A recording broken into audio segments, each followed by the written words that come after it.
이어서 가봅시다. 지난 영상이 끝나는 자리에서 우리는 하나의 진단을 받아들었습니다. 인간은 신을 향할 때에도 자기 자신을 향한다. 인간은 신의 이름으로 자신의 욕망을 숭배하고, 신의 이름으로 자신의 두려움을 달래고, 신의 이름으로 자신이 만들어낸 이미지를 섬긴다. 에크하르트는 그것을 정직하게 직면하라고 했습니다. 그렇다면 이제 어떻게 해야 합니까? 이 질문은 당연합니다. 진단만 있고 처방이 없다면 그것은 잔인한 일입니다.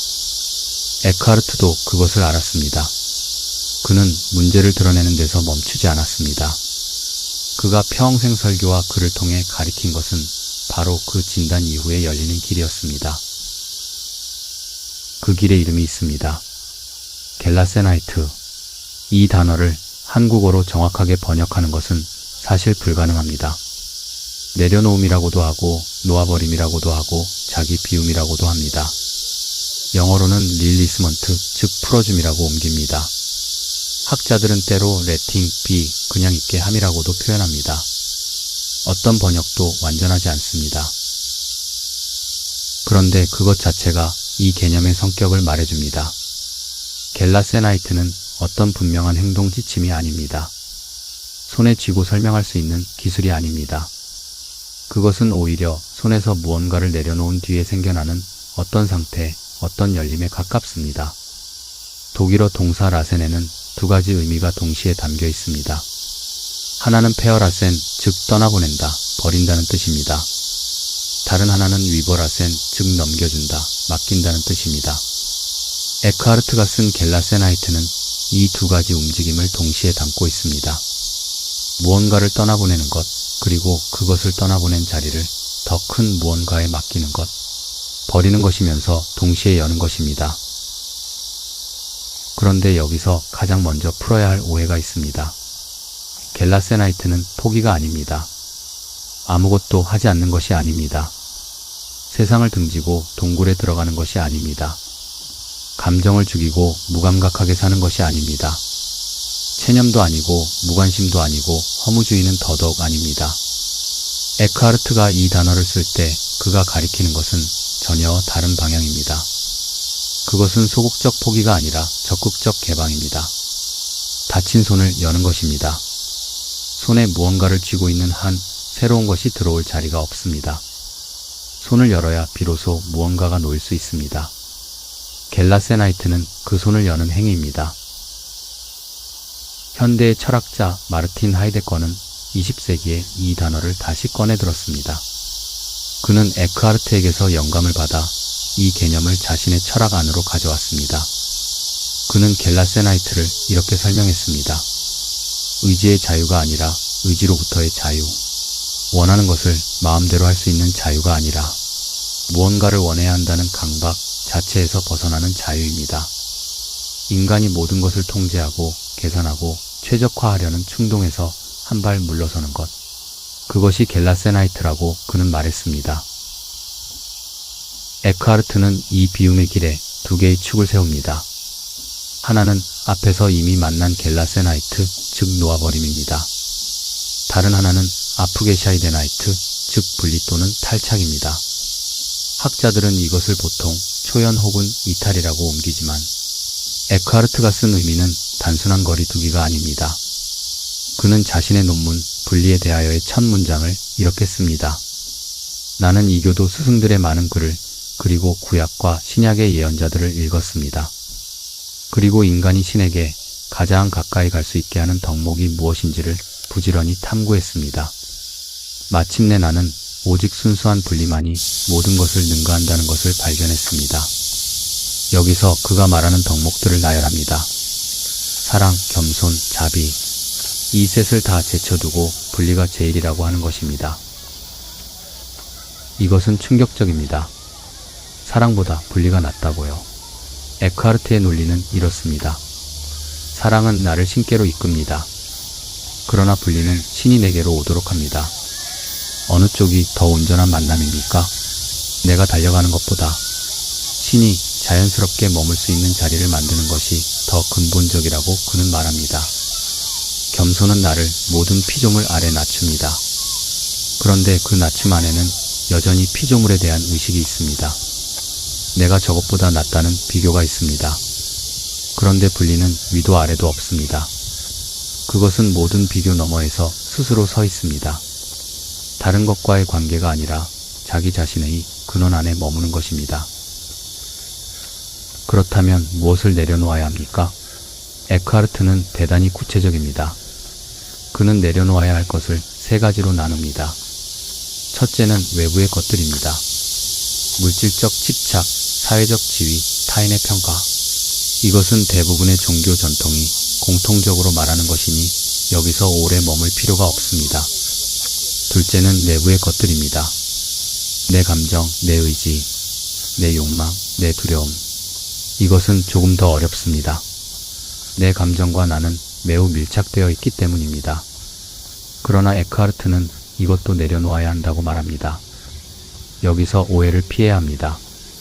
감정을 없애라는 말이 아닙니다. 감정에 지배당하지 않는 것입니다.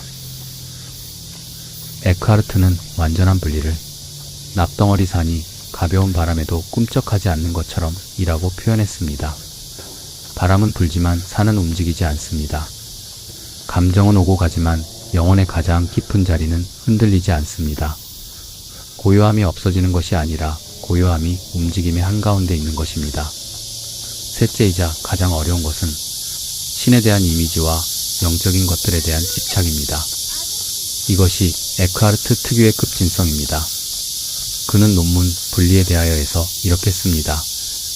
분리는 오직 신만을 받아들일 수 있을 만큼 아무것도 없는 자리입니다. 신 외의 어떤 것도 그 자리에 머물 만큼 정교하지 않기 때문입니다. 우리가 기도 중에 떠올리는 신의 이미지, 종교적 감동의 순간들, 아름다운 영적 체험들, 이것들조차 집착의 대상이 되는 순간 신성으로 가는 길을 막을 수 있습니다. 그는 설교 69번에서 이렇게 말합니다. 신은 우리 안에 계시고 우리는 바깥에 있습니다. 신은 우리 안에 거하시지만 우리는 멀리 있습니다. 이 세 가지 내려놓음이 향하는 곳이 있습니다. 에크하르트는 그것을 아무것도 없음, 즉 순수한 텅 빔이라고 부릅니다. 그런데 이것은 허무가 아닙니다. 이것은 신이 들어올 수 있는 공간입니다. 그는 이런 아름다운 논리를 씁니다. 분리는 아무것도 받아들이지 않을 만큼 텅 비어 있습니다. 오직 신만이 그 안에 머물 수 있을 만큼 정교하고 단순하기 때문입니다. 그러므로 분리는 신 외에는 아무것도 받아들이지 않습니다. 비움이 선택을 하는 것이 아닙니다. 진정으로 비워진 자리에는 신이 자연스럽게 머문다는 것입니다. 마치 진공 속으로 공기가 스스로 채워지듯. 이것이 겔라세나이트의 역설입니다. 내가 무언가를 하는 것이 아닙니다. 내가 무언가를 내려놓는 것도 결국 더 완전한 의미에서는 내가 하는 것이 아닙니다. 잡으려 하는 손을 펴는 순간 이미 그 손 안에 있던 것이 드러납니다. 새로운 것이 오는 것이 아니라 이미 있던 것이 보이게 되는 것입니다. 이제 에크하르트의 비움이 도달하는 핵심 개념으로 들어가겠습니다. 그는 비움의 최종 목적지를 이유 없이 사는 것, 즉 왜 없이 사는 것이라고 표현합니다. 이것이 에크하르트의 가장 독창적이고 아름다운 개념 중 하나입니다. 그는 이렇게 말합니다. 의로운 사람은 왜가 없습니다. 그는 아무것도 원하지 않고 아무것도 추구하지 않습니다. 마치 삶이 삶 자체를 위해 살듯이 그도 이유 없이 행동합니다. 왜 없이 산다는 것은 무엇입니까? 우리는 대부분의 행동을 어떤 이유에서 합니다. 이것을 하면 저것을 얻을 수 있으니까. 이것을 해야 저것을 피할 수 있으니까. 기도를 드리면 복을 받을 수 있으니까. 선한 일을 하면 천국에 갈 수 있으니까. 에크하르트는 이것을 영적 상인의 태도라고 부르며 비판합니다. 신 앞에서도 거래를 하는 것입니다. 진정한 비움에서 나온 행동은 그 반대입니다. 기도를 드리되 무언가를 얻기 위해서가 아닙니다. 선을 행하되 그것이 나에게 돌아올 것을 기대하지 않습니다. 사랑하되 그 사랑이 보상받기를 바라지 않습니다. 그냥 지금 그것 자체로 이유 없이. 에크하르트보다 약 300년 뒤에 살았던 독일의 신비 시인 안켈루스 질레시우스는 에크하르트의 이 가르침을 네 줄의 시로 요약했습니다. 장미는 외가 없다. 장미는 피기 때문에 핀다. 장미는 자기 자신을 돌아보지 않고 누군가 자신을 보는지 묻지 않는다. 피기 때문에 핀다. 이보다 더 간명하게 왜 없는 삶을 설명한 문장이 있을까요? 장미는 피어야 하는 이유가 없습니다. 보여주려는 의도도 없습니다. 그냥 자기 본성대로 피어납니다. 에크하르트가 말하는 비움이 완성되었을 때 인간의 삶도 이렇게 됩니다. 무언가를 얻기 위해서가 아니라 그 자체로 살아가는 것. 이 모든 것이 결국 에크하르트에게는 하나의 결론으로 이어집니다. 비움은 끝이 아닙니다. 그것은 돌파를 위한 준비입니다. 두르 히브르어는 뚫고 나옴이라는 뜻입니다. 에크하르트는 이것을 인간이 모든 개념과 이미지와 자기 자신까지 내려놓았을 때 영혼이 그 근원, 즉 신성의 가장 깊은 자리로 되돌아가는 사건이라고 묘사합니다. 거기서 신과 영혼은 더 이상 만나는 것이 아닙니다. 원래 하나였던 것이 다시 하나로 인식되는 것입니다. 그런데 매우 중요한 것이 있습니다.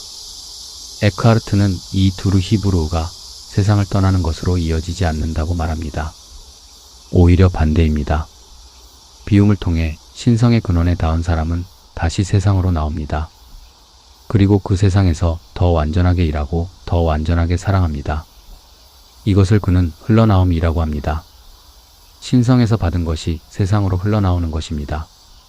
그가 이 지점에서 성경의 마르다와 마리아 이야기를 독특하게 해석한 것은 유명합니다. 예수님 발 앞에 앉아 말씀을 듣는 마리아를 모두가 칭찬하고 부엌에서 일하는 마르다를 분주하다고 나무랍니다. 그런데 에크하르트는 마르다를 더 높이 평가합니다. 마리아는 아직 영적 감동에 머물러 있지만 마르다는 이미 그 단계를 넘어 일상 안에서 신과 함께 움직이고 있다는 것입니다. 비움이 완성된 사람은 달아나는 것이 아니라 일상 속에서 다르게 존재합니다. 자, 이제 전체 그림이 보이기 시작합니다. 에크하르트가 말하는 비움의 길은 삶을 축소하는 것이 아닙니다. 반대로 삶을 열어젖히는 것입니다. 무언가를 손에 쥐고 있는 한 보이지 않던 것들이 손을 펼 때 비로소 보이기 시작합니다. 그리고 그 열린 손으로 세상을 다시 만집니다. 이전과 같은 일을 하지만 다른 방식으로, 이전과 같은 삶을 살지만 다른 자리에서 에크하르트는 이것을 겔라세나이트라 했습니다. 붙잡는 힘을 내려놓을 때 무언가가 열린다는 것입니다. 그리고 그 열린 자리에서 인간은 비로소 자기 자신보다 더 큰 무언가와 접촉하기 시작한다는 것입니다. 이제 우리는 그 열린 자리가 어디에 있는지를 봅니다. 에크하르트는 특별한 장소를, 특별한 방법을 말하지 않습니다. 그가 가리키는 것은 지금 여기 이 자리입니다.